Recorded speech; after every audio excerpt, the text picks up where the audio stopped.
Hi frugal friends, welcome to a daily dose of frugality. Here on the YouTube channel is Fire for Me. My name's Kim and we are currently reading about cheap tactics for clutter. Today's tip is to put a sell-by date on it.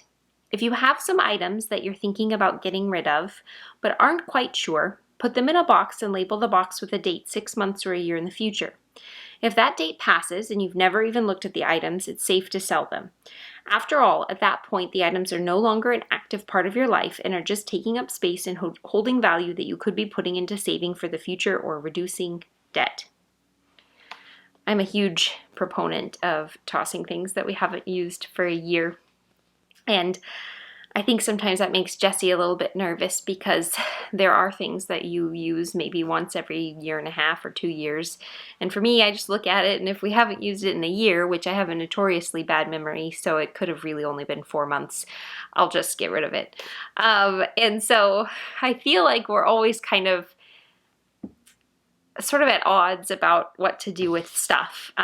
Jessie likes to have the availability of things because he does do projects somewhat infrequently enough where he doesn't use something, daily or weekly or monthly, but he will use it once a year or maybe for a special project, and then I'll see that thing and not even know what it is and just feel like we should not have it in the house. So I do think that this is a really helpful tip. I've heard about this elsewhere.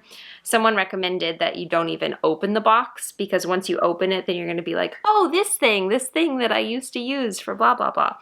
So if you put your things in a box, you put a date on it, you haven't opened the box, just take the whole box to Goodwill. I guess if it is something valuable, though, you might want to take that valuable item out and sell it instead. So I'd love to know if you've used this tactic before, if you've put a sell-by date on things. I currently have a sell-by date on some clothing items that I'm probably going to consign. It's out in the garage, there's a date on it, and I'm probably just gonna take that whole thing in when the date comes around again and consign those items. So I'd love to hear from you in the comments down below if you've had some success with this tactic in your own life.